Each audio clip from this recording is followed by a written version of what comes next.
Once upon a time, in the bustling city of Peshawar, Pakistan, there lived an Afghan refugee woman named Farida. Farida had fled her war-torn homeland with her husband and 4 young children, seeking a safer life in Pakistan. Over the years, the family had settled into a simple but happy life, with Farida's husband finding work as a tailor and Farida herself learning to sew and sell beautiful handmade clothes at the local market. However, their peaceful existence was shattered one fateful day when a group of extremists visited their neighborhood. They were recruiting young men to join their cause, promising them wealth, power, and the chance to avenge the wrongs done to their people. Farida's eldest son, Abdul, a 16-year-old with a fiery temper and a sense of injustice, was easily swayed by their rhetoric. He secretly joined the group, leaving home one night without telling his family. Months later, Farida received a letter from Abdul, announcing that he had become a suicide bomber. He praised the group's cause and asked for Farida's blessing.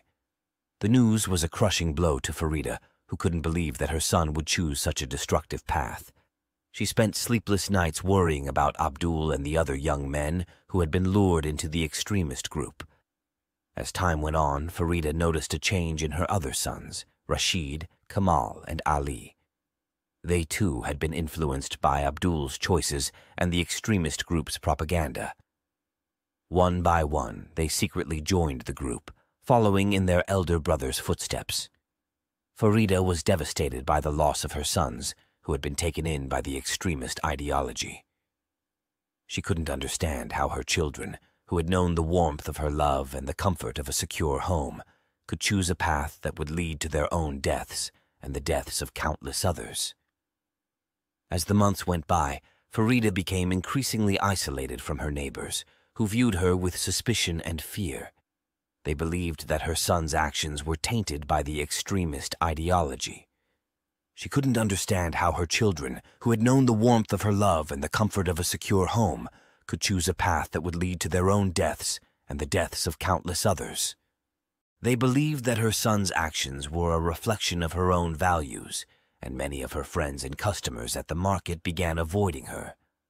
Farida's husband, who had been initially supportive of their son's choices, started to see the error of their ways as he watched his wife suffering. He tried to reason with their remaining son, Ali, but the young man was unyielding in his convictions. Realizing that they could not change their sons' minds, Farida and her husband decided to take a stand against their son's decisions. One day, Farida gathered her strength and addressed a letter to her sons, expressing her disappointment and disowning them. She told them that their actions were a betrayal of everything their family stood for and that they were no longer her sons. The letter was a cry from her heart, and it left her feeling hollow and drained. In her darkest moments, Farida found solace in the company of Zainab, a local woman who had also lost her son to the extremist group.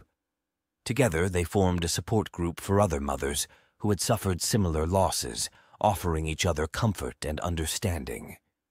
Farida's disowning of her sons had a profound impact on the family. Her husband became more involved in the support group, using his skills as a tailor to provide for the families of the affected children. Ali, the youngest son, began to question the path he had chosen, and he eventually left the extremist group, seeking forgiveness from his family. As the years passed, Farida and her family continued to work tirelessly to bring peace and understanding to their community. Their efforts eventually paid off, as the neighborhood began to heal and come together. Farida's story serves as a powerful reminder of the devastating consequences of extremism and the importance of standing up against it, even when it means going against our own loved ones. Her courage and determination to fight against the ideology that had taken her sons away from her became an inspiration to many others in similar situations. Through her support group, she not only provided solace to grieving mothers, but also played a significant role in de-radicalizing many young minds, including her own son, Ali. Farida's life became a testament to the resilience of the human spirit and the power of love to overcome even the most challenging of circumstances. Her story serves as a beacon of hope for those who are struggling with the effects of extremism. Please subscribe to my channel Lessons of Life and press the bell notification icon.